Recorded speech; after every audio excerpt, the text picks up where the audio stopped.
Ayan, rinig naman ako, no? And nakikita niyo yung screen na shinare ko.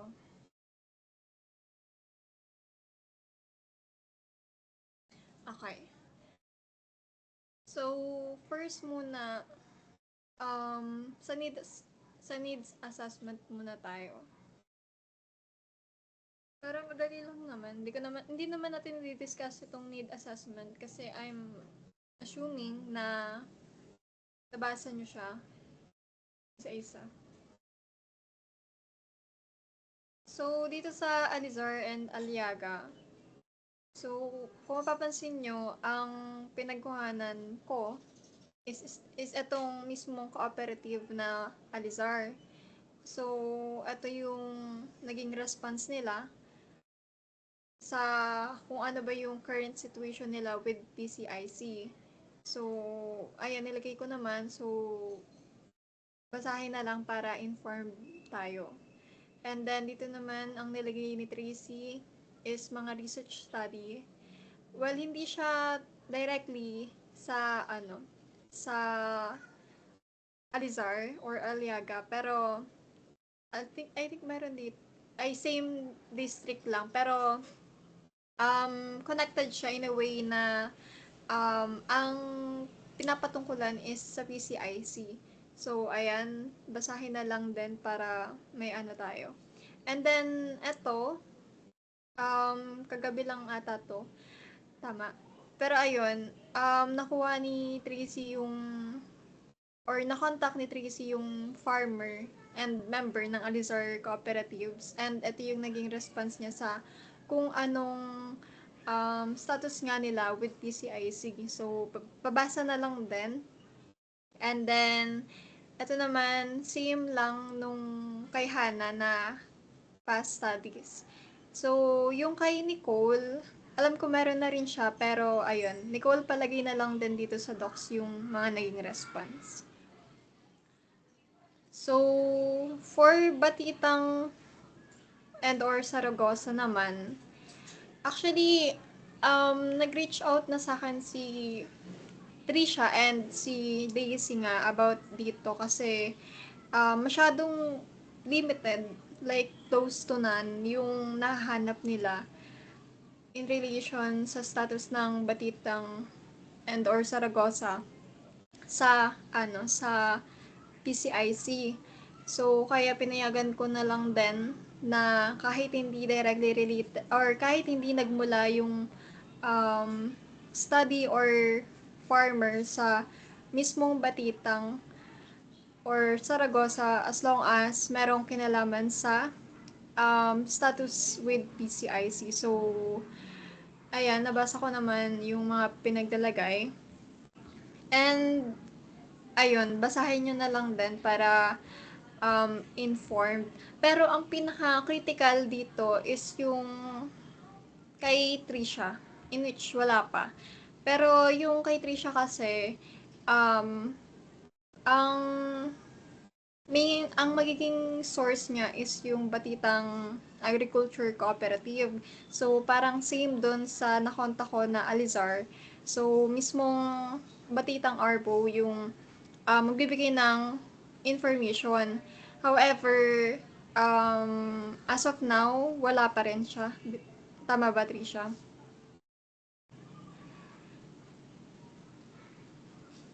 Oo, hindi pa sila nagre-reply. Sin lang. Ayun. Kapag kapag nag-reply na, ayun, ilalagay na lang din niya dito sa docs para mabasa ng lahat. In any way naman, based dito sa mga nakuha natin, alam naman natin na meron talagang problem yung mga magsasaka dito sa PCIC, kaya, mapapursue natin yung study.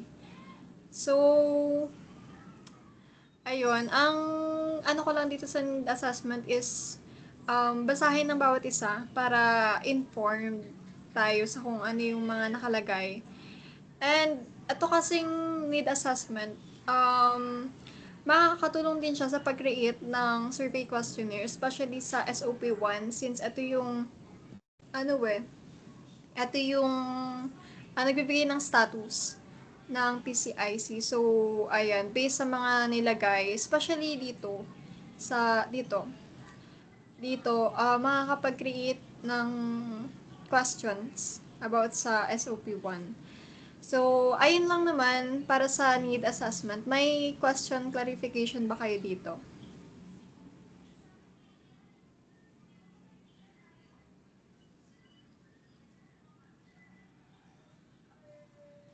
Ayan. So, kung walang question dito sa need assessment, proceed tayo sa next agenda, which is yung delegation of tasks. So, I'm assuming na napakinggan nyo yung ano, ang tawag dito? Yung naging recording ng consultation with Sir Jackie last time. Kasi may mga critical points siyang binigay in which mahalaga sa pag-revise natin ng mga parts ng paper. So, una sa title, ayun, since may mediating variables nga tayo, so kailangan reflected siya sa title, 'di ba? So kailangan meron doon mediating role of livelihood assets, etc. So ayun yung kailangan na changes sa title. And then pagdating dito sa theoretical framework, again, since framework siya, no? So wait, confirm ko muna if ito yung delegation nyo sa theoretical framework and sa conceptual framework. Tama ba na yung mga naka-assign? Okay. So, dito, nabanggit siya ni Sir Jackie since framework siya, so kailangan ilagay natin yung diagram. And then, integrated naman na yung QMS discussion, pero dito tayo sa may basis ng livelihood strategies discussion. So, kasi 'di ba, actually dilemma na din natin siya last time. Pero since kinabukasan na nga yung consultation nun, kaya hindi natin nagawa. Pero tinanong din kasi siya ni Sir Jackie, since yung livelihood strategies kasi natin, kung mapapansin nyo dun sa SOP natin, wala siyang under. Like, walang factors. Wait lang. Check lang natin. So, in a sense, broad siya. Like, compared dito sa livelihood assets na merong mga ganyan, etong livelihood strategy, stand-alone lang siya. So, masyadong malawak. Ngayon, ang isa sa mga nasabi ni Sir is, ayun, meron ba tayong may lalagay na factor para dito sa livelihood strategies. So, okay, iwanan ko muna yan. Pero, basically, ayan yung kailangan for theoretical framework. And then, pagdating sa conceptual framework, syempre yung diagram, katulad nga nung nasabi, and actually nasanda din to ni Trisha, kailangan baguhin yung diagram na meron tayo. Kasi hindi yun yung standard um, for ano, for having mediating variables. So, ayan, kailangan i-reflect yung tamang diagram. Pero, itong diagram, yes, pabago ng structure, pero kailangan mo nang matapos tong statement of the problem bago ma-fully update itong diagram. So, aside doon sa diagram, meron pang isang kailangan idagdag, which is itong discussion about connection of livelihood assets and strategies. Kasi sa SOP, masasama siya. Like, isa sa mga naging suggestion ni Sir is magkaroon ng SOP for connection ng livelihood assets and strategies, especially kung i-reflect natin siya sa diagram. So, kung magkakaroon siya sa diagram, syempre kailangan nandito siya sa SOP, therefore, kailangan may discussion tayo dito sa conceptual framework. So, ayan, para sa conceptual framework.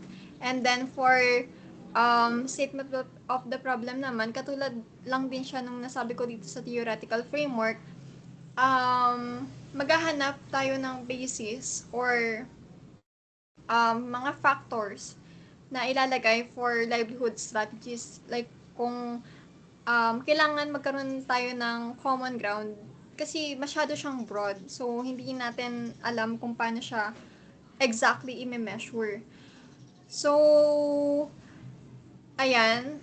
So, for this, itong variables under livelihood strategies. So, 'di ba, Tracy at Hannah talaga dito sa statement of the problem. Pero since magiging part din siya na itong theoretical framework, I suggest na mag-collab or magtulungan sa paghahanap ng basis. Kasi mm, hindi siya madali na maghanap ng kung alin. Pero ayan, para mas mapadali ang buhay natin, ayan, um, si Tracy, and Hannah ay magtutulungan para maghanap ng appropriate na factors to measure yung livelihood strategies. Pero, ayun, mag-help din naman ako sa paghahanap. So, i-discuss natin siya separately after this or kung kailan man nyo gusto. Pero, ayun, isa yon sa mga kailangan dito sa statement of the problem. And then, next is itong SOP for connection of livelihood strategies and assets. So, ayan.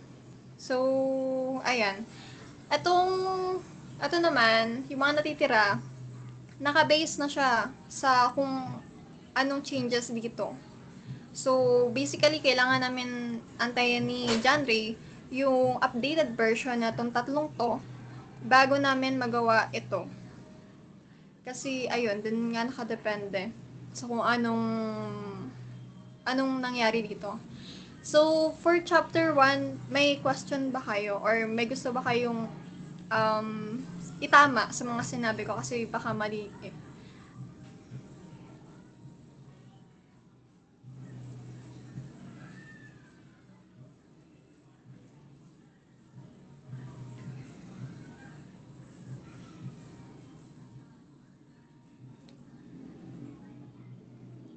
So, sige.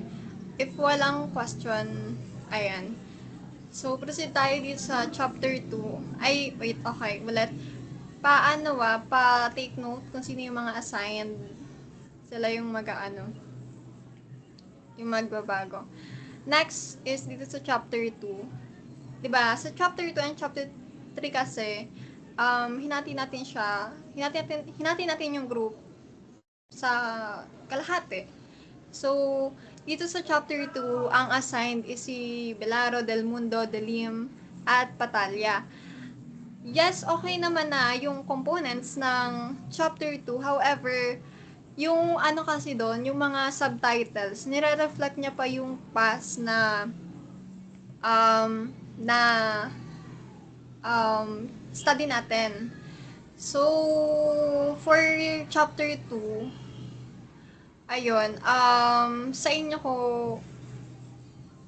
i-assign yung buong chapter 2. Like, lang naman siya Pero, ang sense dito sa chapter 2, pa-reconstruct ng mga wordings sa chapter 2. Like, connected siya sa study natin, pero, yung mga titles or subtitles kasi, mga subtopics na doon, naka-wording siya based doon sa past study natin. So, basically, ang gagawin dito sa chapter 2 is i-reword nyo siya na aangkop doon sa current study na meron tayo. So, gets ba yon para sa chapter 2?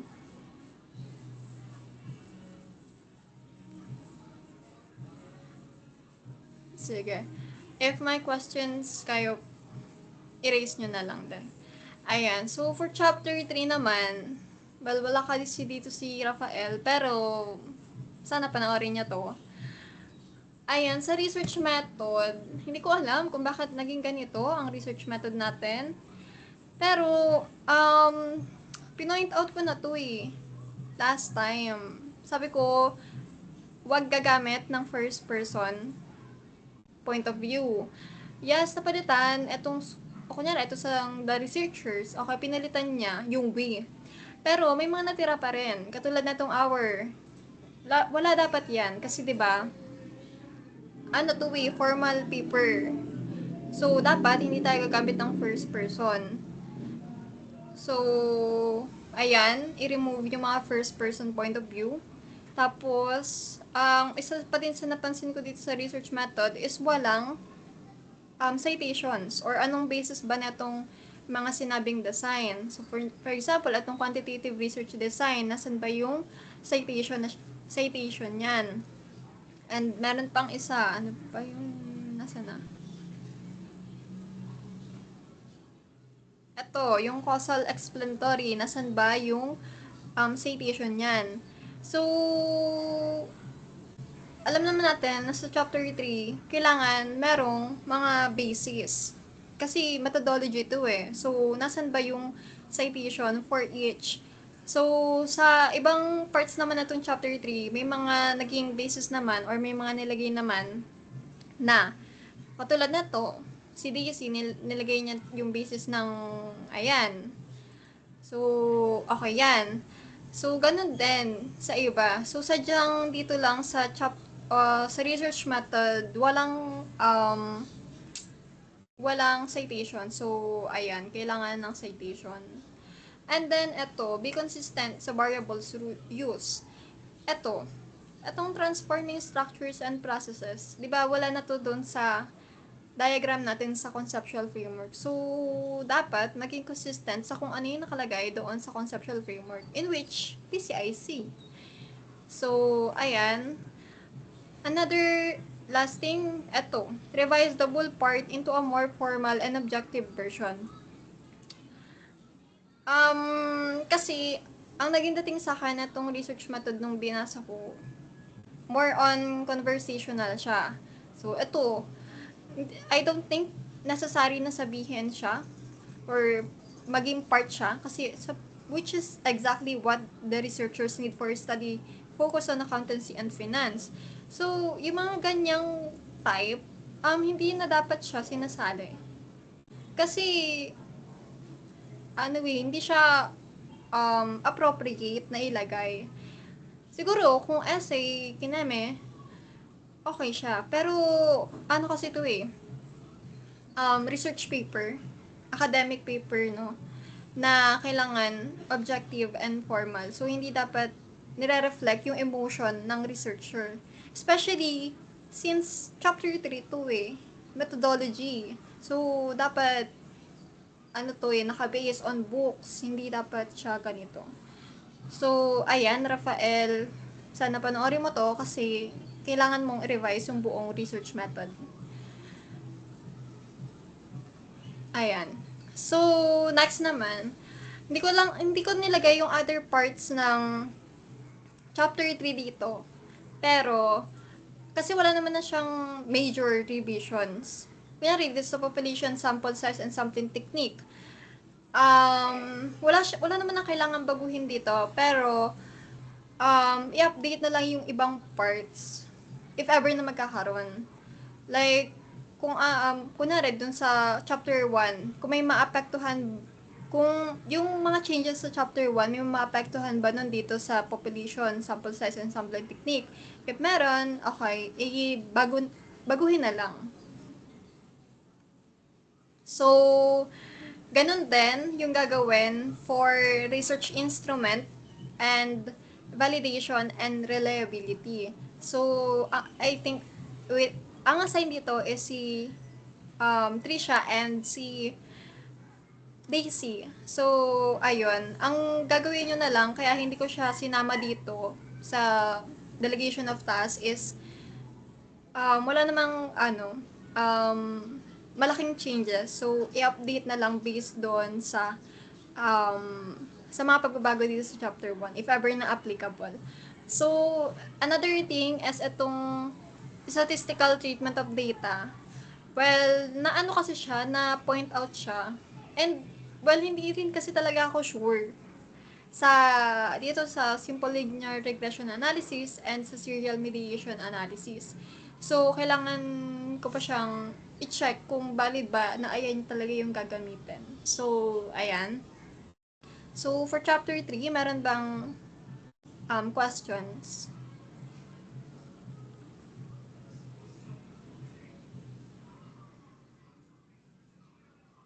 Okay. So, ayun lang for chapter 3. And then, lastly, para sa survey questionnaire, yes, kailangan din natin siyang matapos. Eto pa. Wait, tama. So, ang demographic ng SOP1 is si Alvaso and Corpus. So, dapat yung ano, ang tawag dito sa demographic profile of respondent, 'di ba? In-enumerate kung ano yung mga nakalagay doon sa demographics. So, kunyari, ayan, age, sex, years of farming experience. Dapat itong mga enumerated dito, naka-reflect siya doon sa ano, dito sa survey questionnaire. So, dapat, ayan, ng mga nakalagay na yan, same lang siya doon na makikita dito sa chapter 3, part ng research instrument. And again, may kulang pa dito. Sabi ko, kailangan na magkaroon ng qualifying question. So, ayan, Rafael, another consideration or another thing na kailangan mong gawin is itong survey questionnaire. Saka ito, palitan to ng qualifying question. Kasi 'di ba PCIC na lang tayo. So hindi na nag-make sense na isasali pa natin itong sure loan, itong FMEs or itong binhi fertilizer kasi PCIC na nga lang meron tayo. So palitan 'yan ng qualifying question. And next ulit. So ayun, kailangan same yung nire-reflect ng nasa research instrument doon sa survey questionnaire dito sa demographics. Tapos sa SOP1, kailangan siyang baguhin. I mean, improve or ano bang tamang term? Kailangan siyang basta.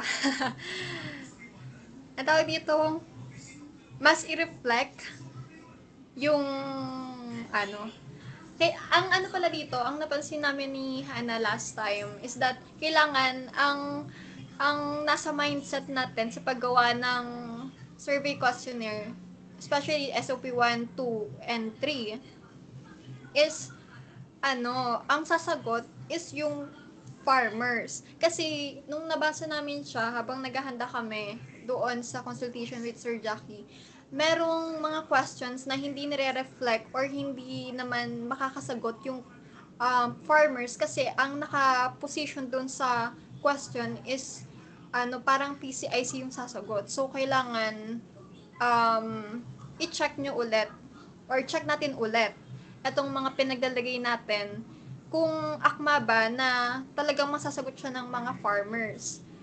So, ayun, for survey questionnaire, ayun, same delegation pa rin naman sa kung ano yung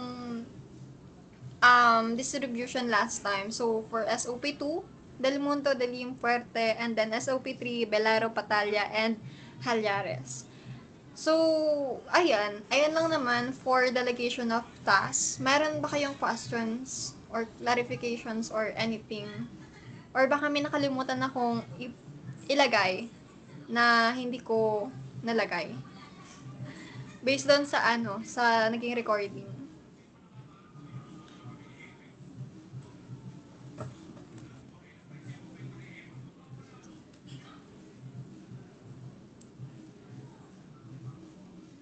Ayan, sige.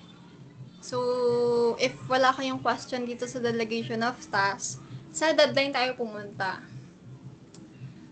So, basically, done na yung deadline natin for need assessment. So, well, sasabihin ko muna yung pinlat kong deadlines and then, saka ko kukunin yung opinion nyo.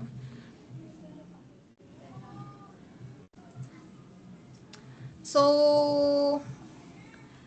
ang ang naisip ko is isahang deadline na lang siya for all. Like, mula chapter 1 hanggang survey questionnaire. So, bakit ko ba siya ganun na pinorma? Kasi 'di ba next week, like, next week, atong August 3, ano siya, um, masyadong busy tayo para sa pag-comply ng mga requirements for summer term subjects. Like, kunyari, dito sa Monday, pasahan niya ng art appreciation, tapos Tuesday, may reporting tayo. So, basically, full pack tayo until Saturday. So, ang purpose kung bakit ko binigay na siya ngayon is, um, baka lang maisipan nyo na gawin siya kapag kapag may free time or kapag gusto niya siyang isiksek na gawin para matapos na ganon. So, imbes na paghiwalay-hiwalayin ko yung deadline for all chapters, pinag-isa ko siya which is on Monday. Kasi 'di ba, ang last day naman natin is Saturday. So ayan. So basically dapat bakasyon na talaga natin 'to, walang ginagawa. Pero guys, kailangan natin matapos talaga siya before pa mag-start yung first semester. And and And kung ano nyo, hindi pa tayo tapos. So, kung ayaw nyo na ma-stress tayo sa first semester, like sa start ng first semester, kailangan tapos na natin tong chapter 1 to 3 and survey questionnaire para ang iisipin na lang natin moving forward is yung mga basta yung mga susunod na yugto ng chapter na to. So, ayan. So, basically, ang deadline nga ng all, ng lahat, is on Monday. Ngayon, merong sobrang isa or may palugit na isa. Well, it's because kapag chinek kasi, kailangan what if merong mga ipababago or may kailangang ipadagdag, ganyan. So, dito yan gagawin. So, para on Wednesday, like, deadline na talaga siya ng polish version. So, saka doon natin siya ipapakonsult kay Sir Mark. Like, yung buong version na talaga na okay. So, may one day na pagitan para kapag may mga sinabi or naging comments si Sir Mark, is ma-apply natin siya or magagawa natin siya at least one day. So, hopefully, minor revisions lang. So, at the end, may one day na pagitan. So, ang final consultation with Sir Jackie is on Friday. Yes, magkakaroon tayo ng final consultation because kailangan din natin makuha yung approval niya or kung in the sense na kailangan natin malaman kung kunin niya ba talaga or hindi. So, kung dito, may masasabi pa rin siya, um, um, i-clarify natin. Like, kung kapag ba nagawa natin yung mga sinasabi niya, kunin niya ba talaga yung paper natin, or kung hindi, kung vague pa rin, siguro i-assume na lang natin na hindi niya kukunin and therefore maghanap na tayo ng sarili nating statistician. So, ayan. So, that's on Friday. So, ayan, yung naisip kong deadlines. Ngayon, anong thoughts nyo dito sa mga pinaglalagay ko? Or may preferred deadline ba kayo or anything?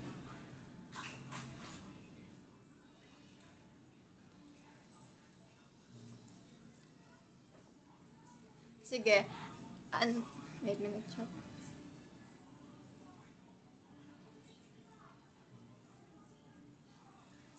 Ayan. So, yung books, siguro na books dapat yung gamitin sa chapter 3 ng citation. Okay, tama naman yun. So, ayan. So, ibig sabihin, okay ba kayo doon sa deadline?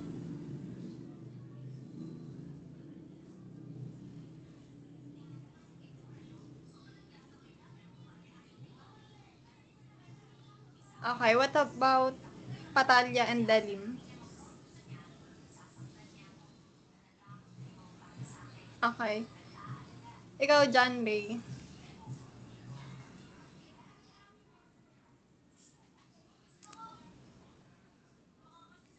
Yes, Nicole. Ayun, clarify ko lang 'no, yung sa diagram 'no, parang magkapatong na lang yung hindi naman magkapatong, pero pantay na lang yung livelihood strategies tsaka yung livelihood assets 'no. Mm. Okay. Sige, pa-refer na lang din dun sa sinunti Trisha para tama. Ayun. May questions pa ba? Dito.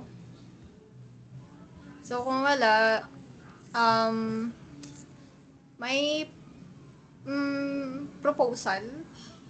Pero, ayun. So, dito, kung makikita nyo sa screen nyo, create ko siya. So, basically, tracker siya, no? So, una, ang purpose ng tracker na to is para maging on time yung um, yung mga submissions ng task. Kasi again, group activity kasi to. So, kahit na nakapag-comply naman on time yung bawat isa, kung may mahuhuli, nadadelay pa rin yung progress ng group. So, ayoko siyang mangyari. Especially, kasi, ano ba, ang tawag dito, OJT season. So, kailangan, on track pa rin tayo. So, another thing is, magagamit natin siya sa peer evaluation.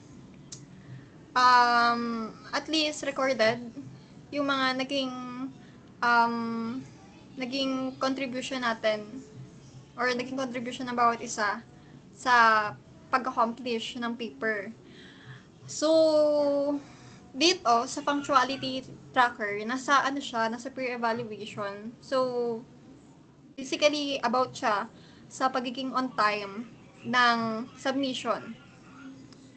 So, hindi ko sinali dito yung task um, for need assessment kasi alam ko naman na sobrang time consuming talaga niya or hindi time consuming pero matagal talaga yung process na makakakuha ka ng data or ng information. So, hindi ko siya sinali. Pero mag-a-apply itong tracker na to simula dito sa deadline na to dito sa August 10 deadline which is etong mga deadlines na yan. So mag-apply yan moving forward simula doon hanggang sa mga susunod na mga tasks na gagawin natin. So kaya ano bang date niyan? August 10 pala. So kaya dito August 10 yung deadline na makikita nyo. So ayan nakalagay naman dito kapag may check ibig sabihin, nag-submit on time. Kung walang check, late ka. Magre-reflect yan sa peer evaluation mo. So, i-consider yan sa pagbawas ng points for punctuality. So, another thing na i-consider dito sa punctuality tracker is, di ba, sinabi ko kanina na dito sa 'di ba, ang deadline ng mga pinapagawa dito is etong Monday. Ngayon, kung may follow-up na ipapagawa or ipapabago, ipapadagdag and all, usually 'di ba, eto one day lang yung kailangan mong yung time na meron ka para i-revise. So, kunwari, ako, nakapag-submit ako on time. Like, dito sa August 10. Tapos, na-critic na, kailangan mong dagdagan ng ganitong information. So, meron kang one day. Etong hanggang August 11 mo lang yun pwedeng gawin. Pero depende pa rin to sa kung gaano kabigat yung information or yung mga pagbabagong idadagdag. So, ayan, kunwari, okay lang naman, minor. So, Meron lang akong 1 day para gawin, which is until August 11. So, kung may additional na changes akong dapat ilagay, so 'di ba originally or initially naka-check 'yan kasi nag-comply ako on time. Pero kung may papabago, babawiin ko yung check tapos iintayin ko na makita na nakapag-comply ka talaga dito sa second na deadline, which is yung August 11 for the follow-up changes. So, kung hindi ko na-comply yung 11 na deadline, kahit na nakapag-comply ka on time nung August 10, i-consider ko as late yun. Nagkagets ba? So, basically, dapat kahit original deadline or initial or original and follow-up deadlines yan, kailangan parehas mo pa rin siyang ma-comply on time para ma-check, para magkaroon ka ng check. Kasi kung kahit isa man lang doon is late ka na. So again, kaya ako pinapa-confirm sa inyo yung deadlines is para um, alam natin na napag-agrihan naman natin yung deadline. So, valid sa inyo na or sa isa't isa sa atin na napag-agrihan yung deadline. So, dapat makakapag-comply tayo on time. So, ayan, para sa punctuality tracker. Another thing na kailangan i-record is etong attendance tracker. So, part pa rin siya ng peer evaluation. So, para saan tong attendance? Para sa meeting consultation attendance. So, for this, sige, hindi natin i-record yung attendance for today kasi bagong implementation pa lang naman to.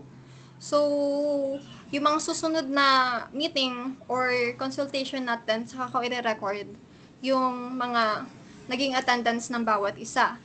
So, for this, nakalagay dito. Kapag may check, ibig sabihin present ka. And then, kapag walang check, ibig sabihin absent ka without notice. Emphasize doon sa without notice. Kung okay lang naman umabsent, especially since, maintindihan naman, since, yung kasagsagan kasi to ng ng OJT, di ba? So, hindi naman sa lahat ng oras magiging free tayo. So, ang ko lang is kailangan ipaalam naman sa bawat isa na kung absent sabihin para informed and hindi nag-iintay kung may darating ba or wala. So, kailangan para magkaroon ka pa rin ng check or makonsider na present, kailangan ipaalam mo yung attendance mo. Or, ipaalam mo yung na magiging absent ka for this specific meeting or consultation. So, ayun, gets ba yung netong sa attendance part? So, again, ang purpose na tong tracker is for peer evaluation. So, para may basis tayo kung bakit naging ganun yung grades or naging points. So, ayun, agree ba kayo na i-implement natin tong tracker moving forward? Mag-raise hand if agree. If not, ayun. If not, sige lang. Wala namang pilitan. Ayan, sige. Lahat naman sa meeting na to, nag-agree. So, ayun. I-implement natin siya. Pero take note, ako yung magre-record. Pero that doesn't mean na hindi nyo makikita etong sheets na to. Si-share ko siya, syempre. Pero ako lang yung may access sa pag-record ng natong tracker. So, kung meron kayong since nga, nabubigyan nyo pa rin naman to, so, kung meron akong maling record, pwede nyo siyang erase. Kasi, syempre, magkakamali pa rin naman ako. So, better yet, i-raise nyo kung, ayun, nagkamali. So, ayan, may question ba tayo dito sa tracker?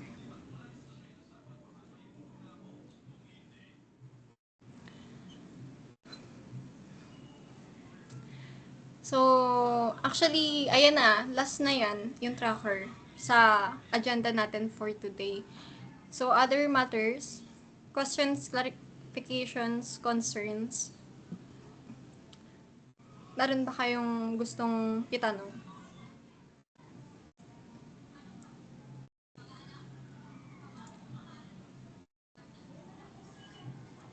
Sige, raise hand na lang if wala.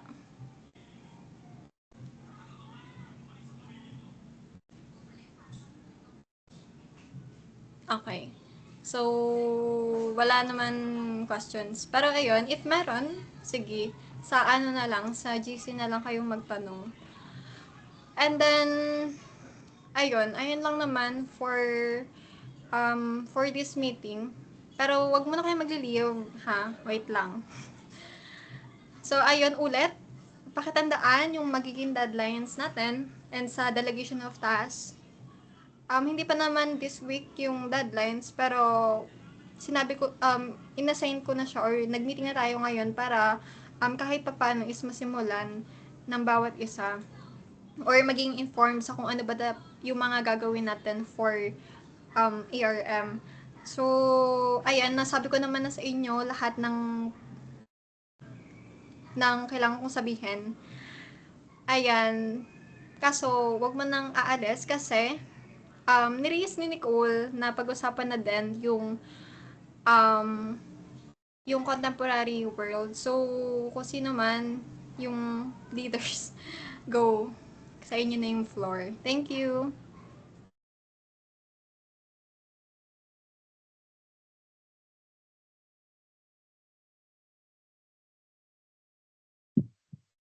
So, ayun.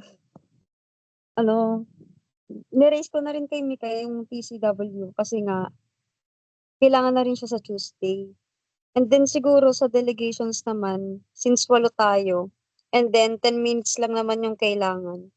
Siguro, hatiin na lang natin sa ganito. Wait lang, send ko sa inyo sa chat box.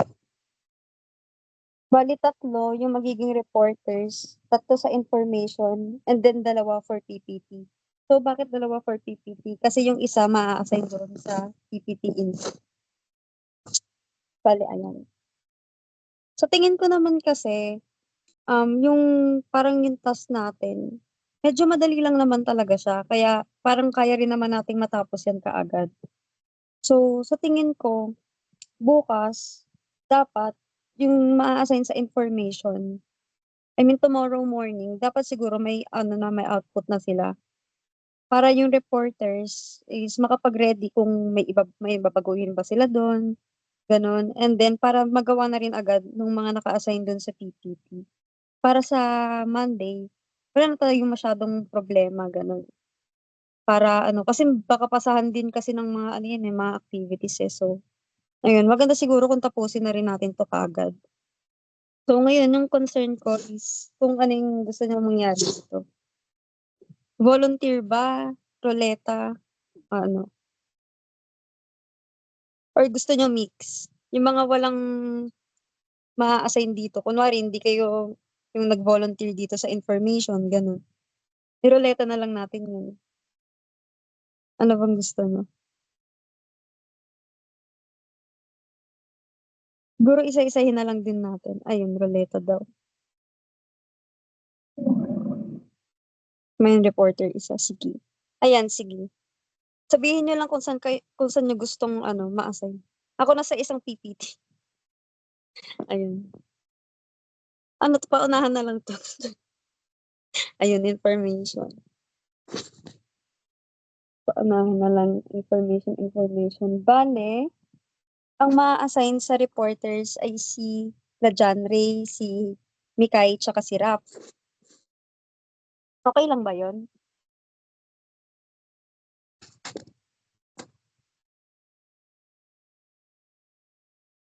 Hello? Ayun. Kay Mikaela, okay lang kaya kay Mikaela?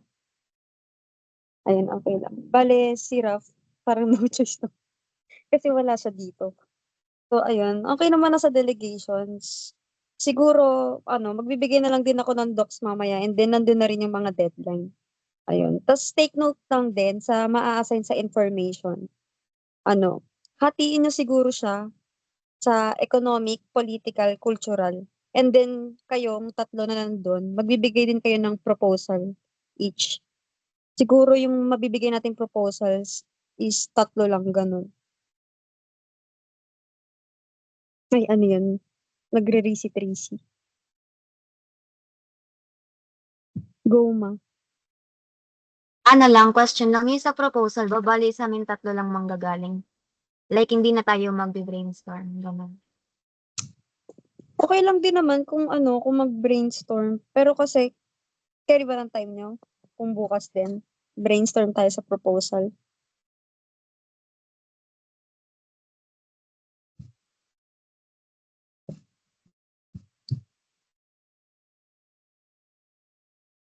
Pero siguro kung doon sa information since 3 naman, may tig-iisang proposal lang kayo na sasabihin and then siguro explain na lang din sa iba para kahit papaano, ayun, alam din ng iba kung paano magde-defend kasi lahat naman talaga tayo magde-defend nan.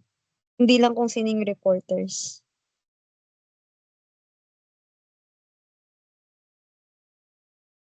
Ayun.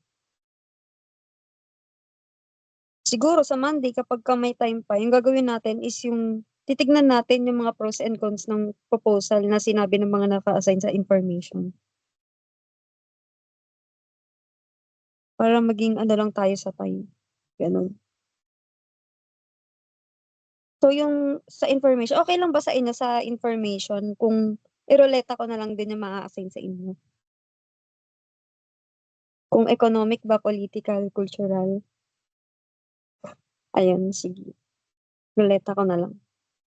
So ayun, yun lang naman. Bigay ko na lang din yung docs mamaya.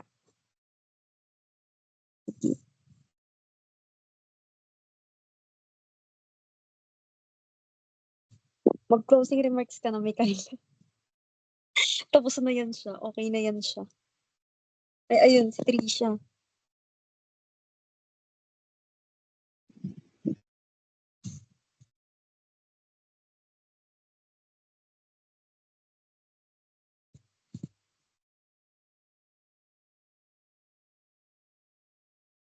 Time official deadline. Keri ba nung mga naka-assign sa information na kahit hanggang 4 PM bukas?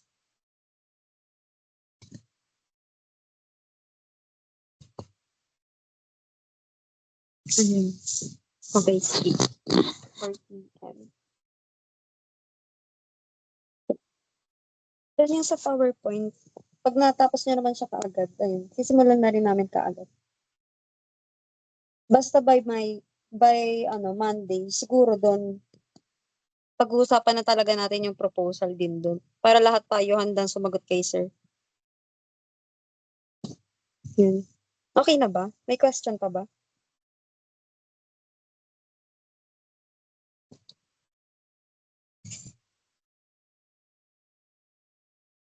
Sige, raise hand na lang din kapagka wala ng concern.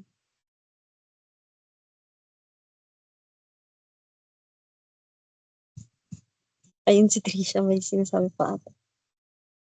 Ay. May question lang ako or hindi ko lang siya narinig. Pero sa'min, sa reporter, anong anong assigned per person? Okey lang ba sa inyo na iroleta ko na lang din yun or gusto niyong may maa-assign talaga sa inyo? Kasi if yung second option, siguro kayo yung mag-uusap dun ng mga reporters. Or roleta ko na lang din. Sa'kin, Ayun. okay lang ay, Oh, sige. sino? Sige. Sige, mag-uusap na lang kami. Thank you. Ayun. Ayun, sige. Thank you. Sa language, feel ko okey lang naman kasi si sir parang Go nga lang siya mag-Tagalog, 'di ba? So, baka pwede naman mag-Taglish. Pero i-confirm ko na lang din sa class rep para sure tayo. Pero yung information na ibibigay, English po yun. Kasi ipapasa din ata yun. Sa theme, parang wala naman na kasi 10 minutes lang din. Kayo ba? Gusto niyo ba na may theme pa? Kasi parang medyo madaming i-discuss kung dadagdagan pa natin ng creativity. Sa PowerPoint siguro pwede, pero pagdating sa presentation kasi, I doubt na may masisingit pang creativity sa 10 minutes kasi kailangan natin i-explain yung status ng economic, political, at saka yung cultural, nung cultural status ng Philippines ngayon sa contemporary world. And then, magbibigay pa tayo ng proposal. So, ayun, di ko sure kung kaya pa ba ng, ayun, di ba? Kaya parang di na ata kaya. Pero kayo ba? Gusto niyo pa ba na may team tayo?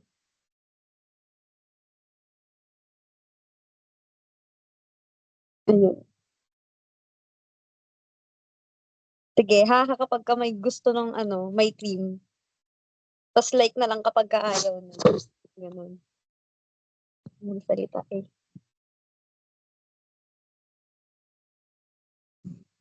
Ayun. Yung iba,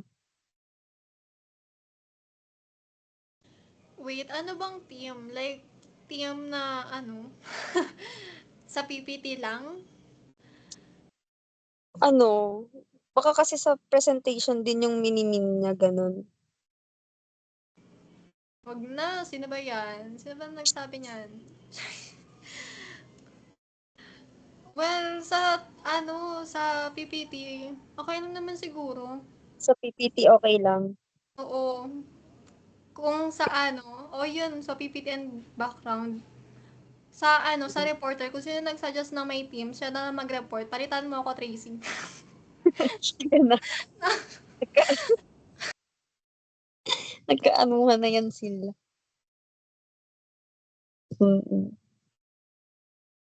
Ayan. So, ayun, siguro ganun na nga lang, no? Sa PowerPoint na lang tayo maglagay ng mga theme ng creativity. Kasi wala rin naman sa rubrics niya ata yung creativity. More on, yung mas mahalaga sa kanya is yung information na ipipresent natin. Tsaka yung pag-defend dun sa Pero, ayun, sa PowerPoint go siya. Pero sa mismong presentation siguro, mag-formal na lang din. Ayun. Okay na ba yun? May question pa ba tayo?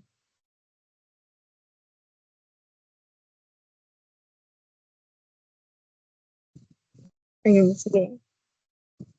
Mukhang wala naman na. Siguro okay na yun. So, yun lang naman. Go muna, Mikay. Tapusin mo na. Ayan, thank you so much, Nicole. For contemporary, ayun, sa na lang to? Sa GC as in yung may picture natin? Oo, doon na lang siguro sa sino nga hawak ng camera. Ang dami na ng CCTV. Ayan. Sige, thank you. So, doon na lang then yung further announcement para sa contemporary world. And then, for ARM, tapos naman na. If may questions, doon na lang. That's impossible. Pero, ayan, kung wala na tayong questions and clarifications both in ARM and contemporary, raise hand na lang. Ayan. So, lahat naman is okay na for this meeting. Pero, ayun, sabi nga ni Trisha, may iwan daw si John Ray, Hannah, and Trisha. So, bye-bye kayo. Iwanan ko na rin kayo. Sige, pero ayun,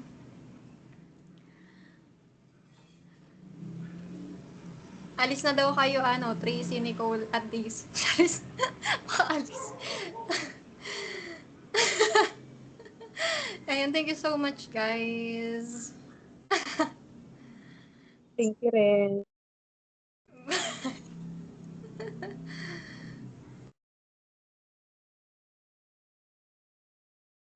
Go, Trisha. Guys, wait, mag-share ko. May ginawa kasi akong infographics. Tignan nyo kung ano, parang gagawin na lang natin is mag-i-input na lang ng information. Wait.